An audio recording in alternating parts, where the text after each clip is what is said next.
Hello à tous et bienvenue sur la chaîne de Carlita Crypto pour une nouvelle vidéo. Aujourd'hui, on va s'intéresser au layer 0, layer 1, layer 2, layer 3, enfin bref, je vais tout vous expliquer. N'oubliez pas de vous abonner si c'est pas déjà fait et de laisser un pouce bleu si vous avez aimé cette vidéo. Allez, c'est parti! Il existe plusieurs layers. Layer, ça veut tout simplement dire couche en français et c'est en fait tout ce qui compose de l'architecture de la blockchain. Surtout, restez bien jusqu'à la fin parce que je vous donnerai un exemple de layer qui s'applique concrètement dans la vie réelle. Il faut savoir qu'il y a deux piliers fondamentaux qui sont la couche de données et la couche réseau. Ensuite, il y a toute la couche de protocole, donc qui est constituée de plusieurs éléments. 4, la couche de consensus, la couche d'activation, la couche du contrat et la couche d'application. Si vous ne savez pas ce que c'est un consensus, je vous invite bien sûr à aller voir ma dernière vidéo sur le Proof of Work et le Proof of Stake que je vous affiche juste ici. Là, vous êtes en train de vous dire, mais qu'est-ce qu'elle me raconte avec ces histoires de couches? Alors, on va commencer doucement. Je vais commencer par vous présenter le layer 0. Donc, le layer 0, c'est tout ce qui est couche de transfert de données. En fait, ça va être vraiment le socle commun. Ça va être l'ensemble des composants communs à toutes les blockchains. Donc, ça va rassembler, par exemple, les nœuds qui servent à valider et à confirmer des transactions, les serveurs qui servent à faire justement fonctionner les nœuds et toutes les parties applicatives, les users, donc les utilisateurs qui interagissent avec le protocole, les mineurs dans le cadre, par exemple, d'une couche de consensus en Proof of Work, et enfin, bien sûr, Internet. Et toutes ces composantes, elles vont permettre à la blockchain de fonctionner, et chaque blockchain repose forcément, en fait, sur un layer 0. Pour résumer, le layer 0, c'est vraiment l'intégration entre la blockchain et les réseaux traditionnels. La blockchain, sans Internet, ne peut pas communiquer, et il faut faire le pont entre tout ça. En gros, c'est l'infrastructure sous-jacente pour créer des blockchains, et ça va venir comme un vrai socle commun. Mais aussi, le layer 0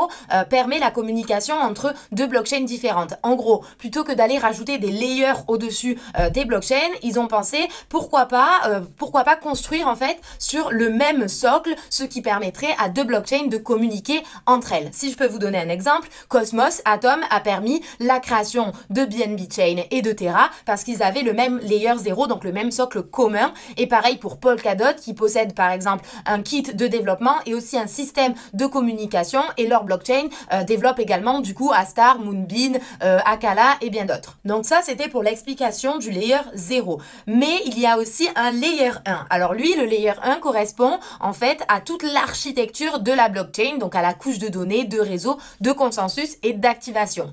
En gros, qu'est-ce que c'est le layer 1?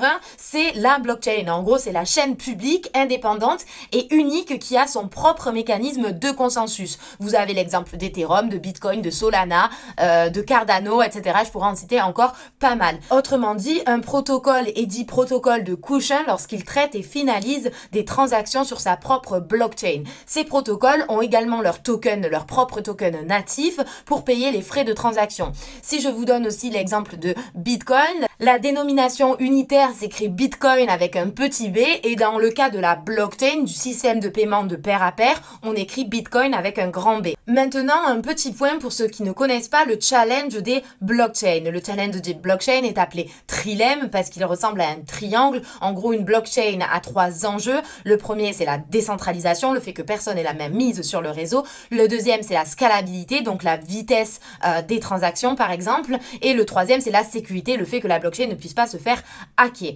Il faut trouver donc un bon compromis entre ces 3 points, et beaucoup de layer 1 se sont au début priorisés, on va dire, sur tout ce qui est décentralisation, sécurité, en mettant de côté la scalabilité, tout simplement parce que on ne peut pas avoir ces 3 éléments en même temps. Si on a 2 éléments, on en a forcément un qui en pâtit, et c'est tout là le principe du trilemme de la blockchain. Pourquoi est-ce que je vous raconte tout ça et pourquoi est-ce que je vous parle de ce trilemme? Tout simplement parce que pour comprendre les layers 2, il faut comprendre pourquoi est-ce qu'on les a inventés.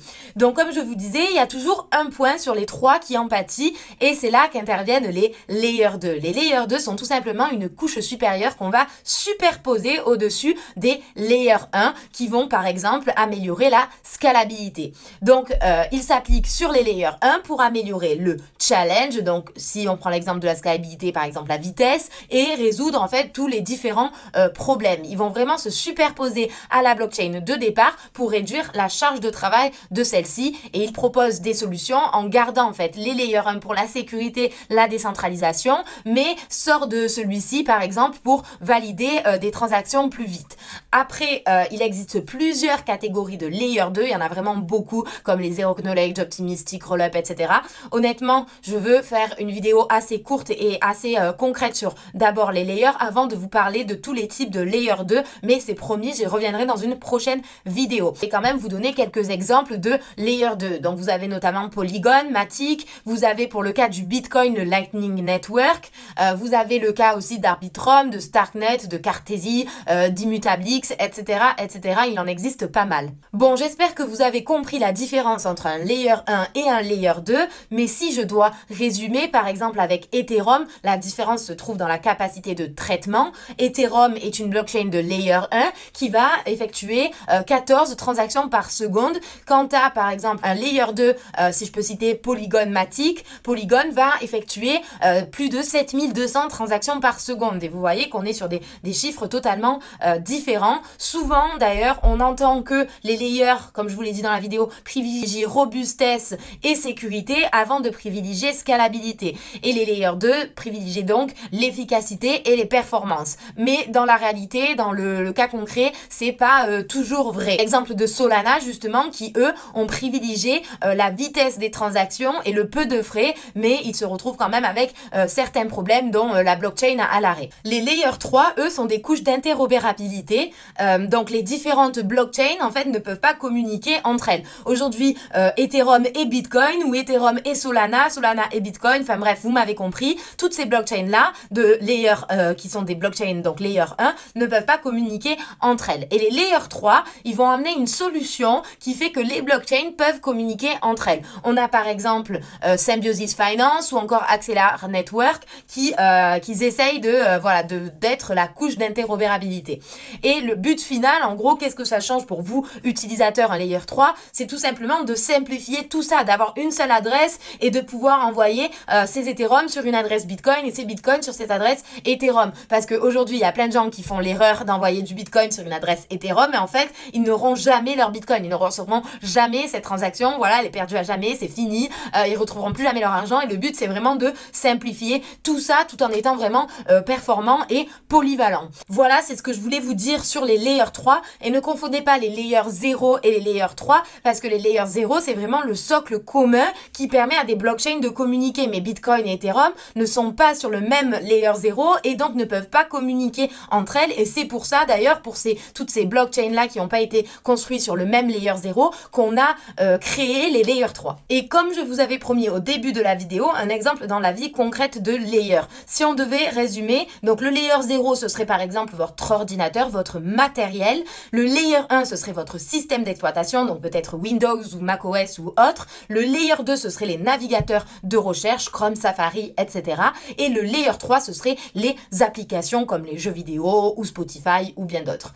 Voilà pour l'exemple. J'espère que c'est beaucoup plus clair. Si je résume, le layer 0, c'est vraiment la racine, l'infrastructure. Le layer 1, c'est vraiment la blockchain en elle-même, l'architecture de celle-ci.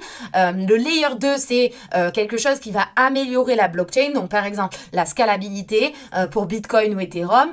Et le layer 3, c'est les applications et les connexions, l'interopérabilité entre les différentes blockchains. Voilà, c'est la fin de cette vidéo. J'espère qu'elle vous a plu, j'espère qu'elle était claire. Surtout, n'oubliez pas de lâcher des likes, des abonnements, des commentaires, etc. Ça fait toujours plaisir et je vous dis à bientôt sur la chaîne de Carlita Crypto.